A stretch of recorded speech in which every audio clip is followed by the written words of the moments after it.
Donc là, je vais préparer l'amorce. Donc l'amorce, c'est de la extrême compétition, rajoutée avec 300 g de chènevis moulu et bouillanté. Je vais mettre un coup de batteur pour la tamiser et voir si j'ai besoin encore de rajouter un peu d'eau ou pas. Le fait de la travailler à la maison comme ça avec l'eau de cuisson du chènevis, ça permet de rendre l'amorce bien plus attractive, surtout pour les pêches de gardon.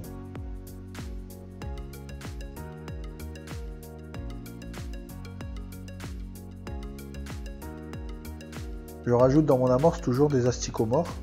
Donc c'est des asticots que je prépare bien à l'avance, donc par demi-litre. Ça me permet que quand je vais à la pêche, j'ai toujours un demi-litre d'asticots congelés, que j'ai plus que la veille à le décongeler pour avoir mes asticots dans mon amorce. Je vais rajouter un peu de chènevis. Les gardons sont très friands et aussi les gros poissons. Et on verra sur une pêche de rappel de chènevis si ça fait la différence ou pas.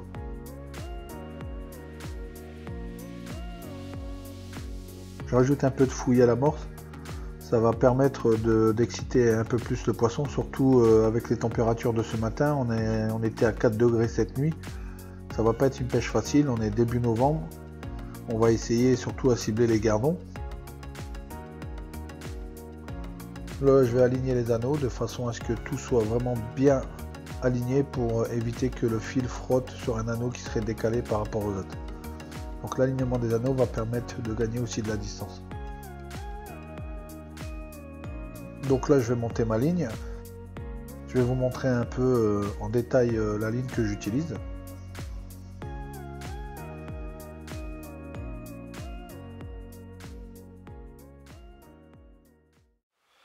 Donc je vais vous montrer un peu en schéma la ligne que j'utilise pour ce reportage.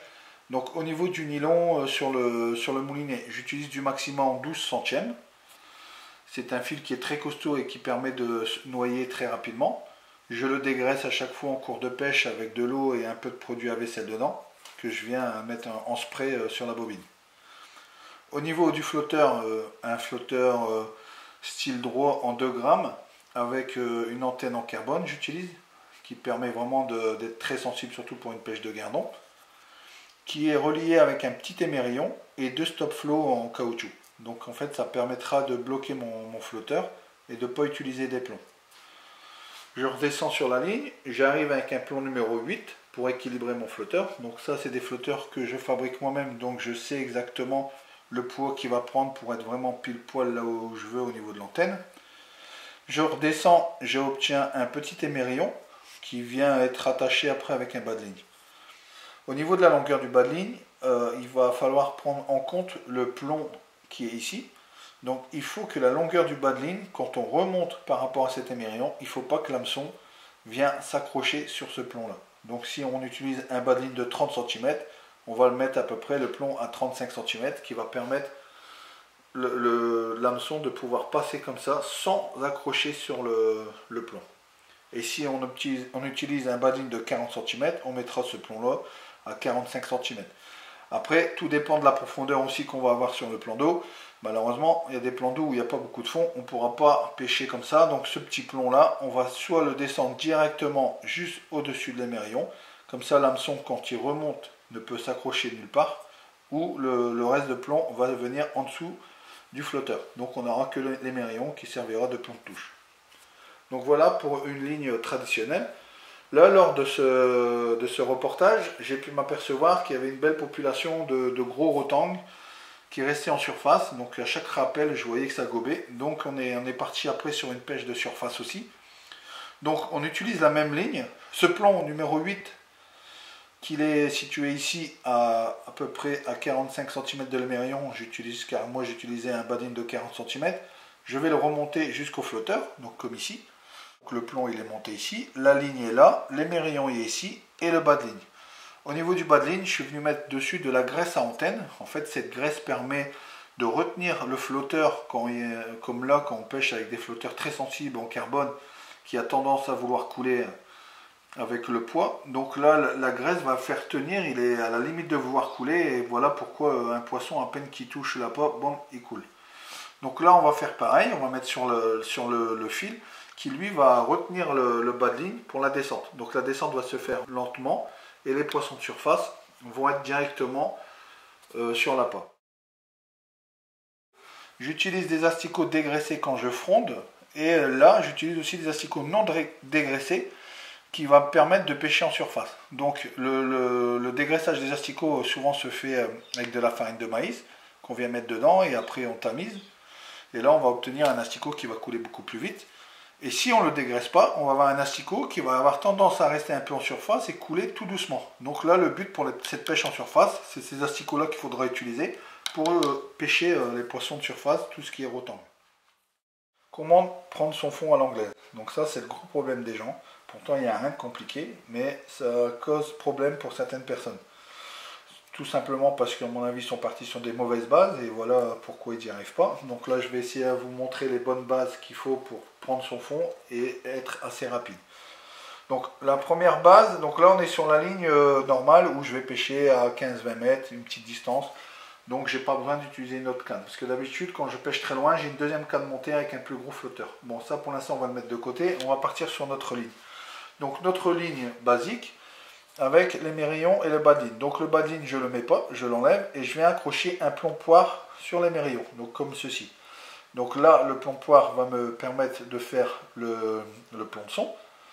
Et au niveau du flotteur, au cul du flotteur, s'il y a des rondelles de plombage pour l'équilibrer, j'enlève tout pour demander au flotteur de remonter beaucoup plus vite. Donc là au moins on n'aura pas un problème aussi au niveau de ça, parce qu'il faut prendre en considération que les flotteurs que vous achetez, souvent ils sont équilibrés de façon à rajouter peut-être qu'un petit plomb numéro 8 pour avoir vraiment l'antenne souhaitée. Donc le problème c'est que si le flotteur quand vous mettez dans l'eau il est déjà comme ça, quand vous allez prendre votre fond, ça va vous mettre en erreur parce que la hauteur de l'antenne est déjà faite de façon à ce qu'il est déjà plombé quand vous mettez sans votre ligne. Donc imaginez-vous, vous jetez, vous voyez le flotteur se mettre comme ça, vous dites ah ben je suis presque bon pour pêcher à ras du fond, donc ça va aller, mais en final, en dessous, vous avez 3 mètres de nylon qui courbe parce que ben, le flotteur était déjà équilibré. Donc moi, j'enlève les plombs au cul, qui me permet d'avoir un flotteur qui se positionne à peu près comme ça.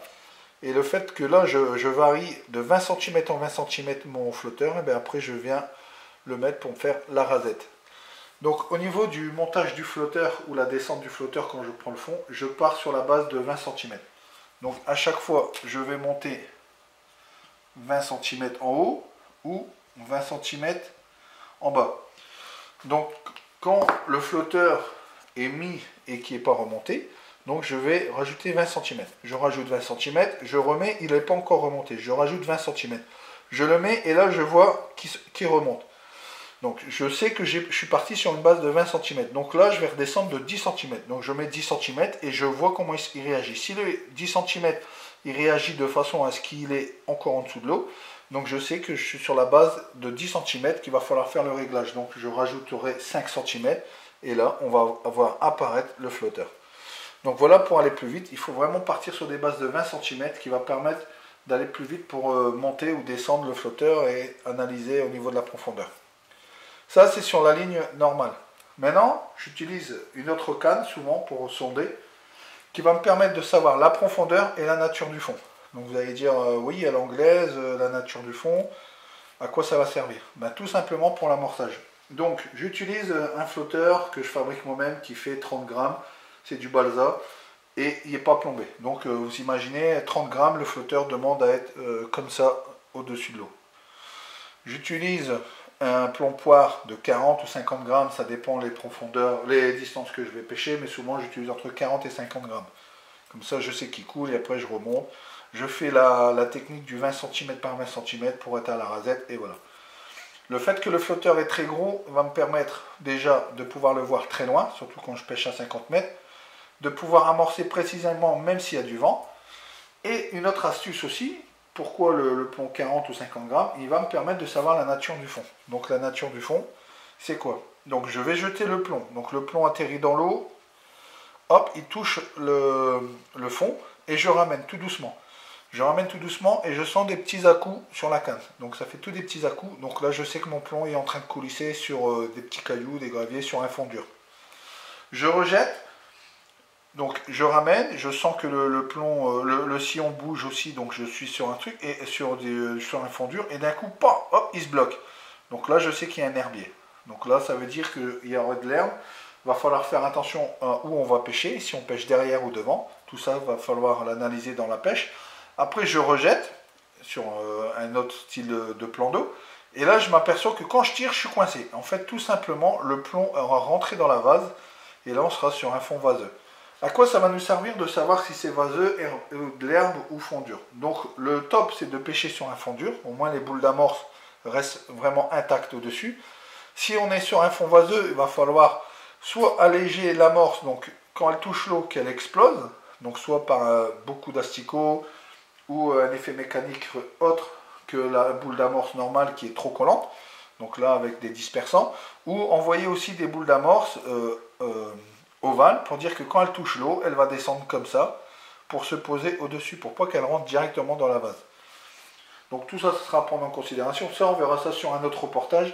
Là, je vous ai déjà expliqué comment moi je pêche au niveau de la ligne et comment je prends mon fond. Et quand je suis vraiment à des longues distances, j'utilise une autre canne avec un autre style. Donc ça, on pourra voir sur un autre reportage plus précisément le flotteur, tout ça. Donc là, on va partir sur notre partie de pêche. On est au Fettel et j'ai la chance que le président de pêche nous m'autorise à mettre une bourriche à l'eau pour voir le compte rendu à la fin de la pêche. Et on va essayer à faire du mieux pour toucher du poisson. Même si les températures étaient à 4 degrés cette nuit, c'est quelque chose qui va rendre la pêche un peu plus difficile, mais on va essayer à s'en sortir et toucher un peu de poisson. Pour la pêche du gardon, on va vraiment pêcher très fin, que ce soit en ligne ou en flotteur. Donc là, je vais partir sur un flotteur de 2 grammes. Ça va être nickel. Dessus, je note, donc là, c'est un 2 grammes. Et on a des antennes qui s'adaptent.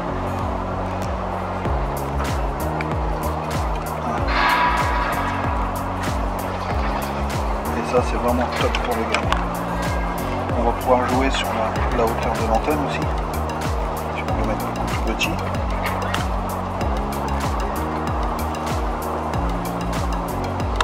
On a différents ramages. Pour ça, on a des antennes sur le côté.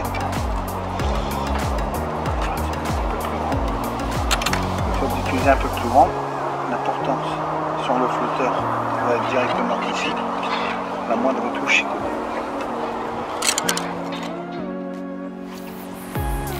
Voilà, j'atterris face.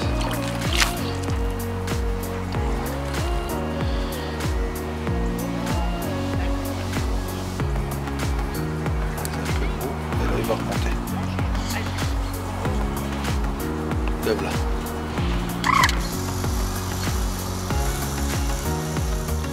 Là on va passer à l'amorçage. Chose qui est très prioritaire au niveau de la pêche à l'anglaise, car un amorçage qui n'est pas précis, ben, ça va chambouler toute la pêche.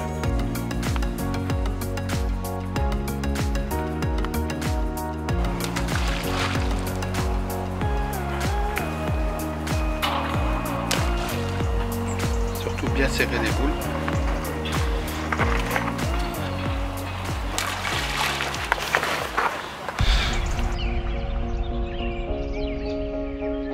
Une amorce vraiment idéale pour le gardon, fine mouture, couleur sombre.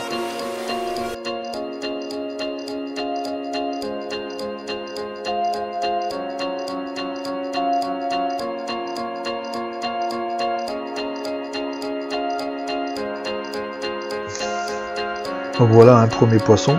On voit bien que l'amorce a fait vraiment son rôle, elle travaille très vite et permet d'attirer assez rapidement le poisson.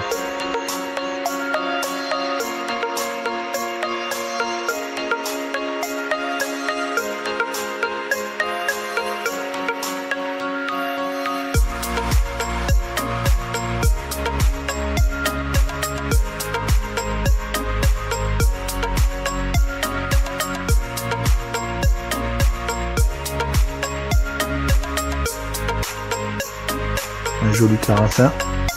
Le carassin vient de rentrer aussi sur le coup, c'est intéressant, on va pouvoir peut-être faire une belle pêche de carassin aussi. Malheureusement le carassin c'est un poisson assez difficile à faire dans certaines parties de pêche. On verra bien si le carassin est très mordeur ou pas.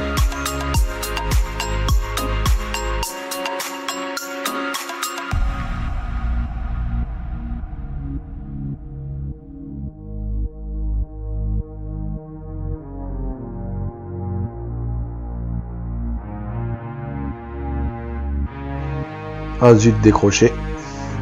C'est un carassin qui est harponné par la nageoire. Au niveau du lancer, on prend son repère en face.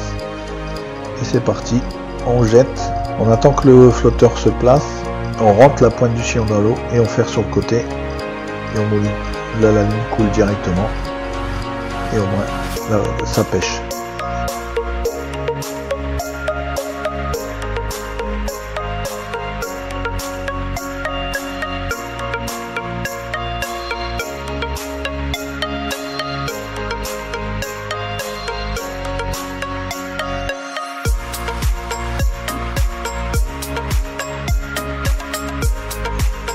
Il y a pas mal de poissons sur le coup et les touches se suivent direct derrière, donc il faut pas oublier de souvent rappeler. J'amorce lourd au début et après je fais que des rappels d'asticot. Et si je vois que les touches commencent à se ralentir, je reviendrai avec des boules d'amorce, mais en priorité je reviens que avec de l'asticot. Asticot chènevis, je mélange les deux, une fois de l'asticot, une fois du chènevis.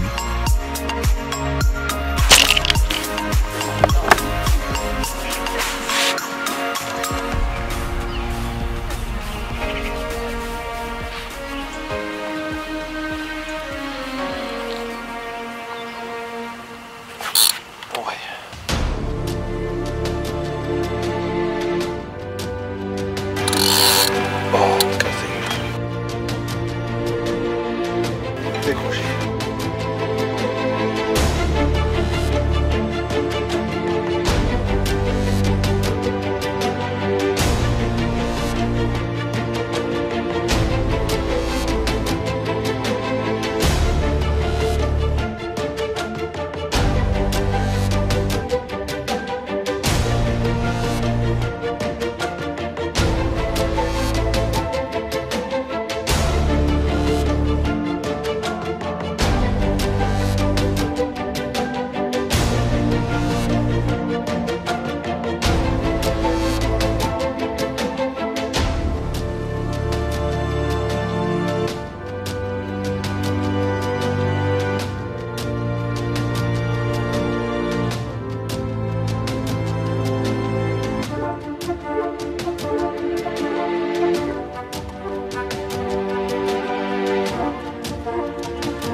Vraiment souvent frondé.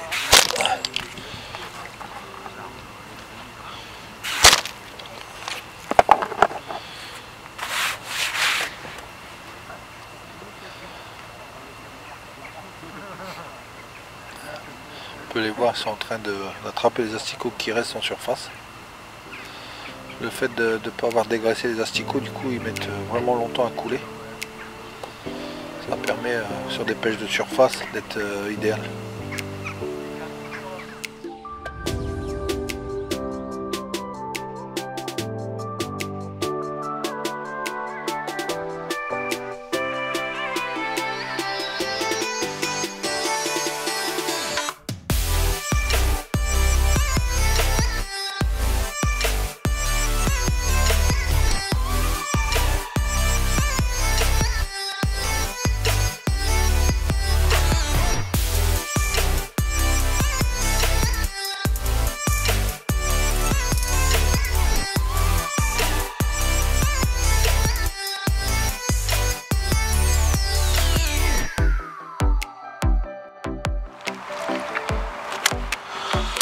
voilà une pêche au fétel à Vendin, exclusivement du rotang et quelques beaux carassins, des casses aussi qu'il y a eu dans la journée.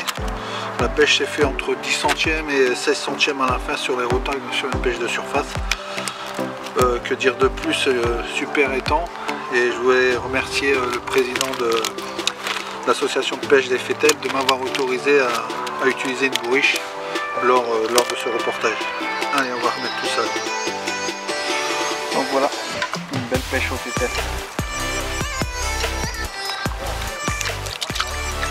Magnifique coton.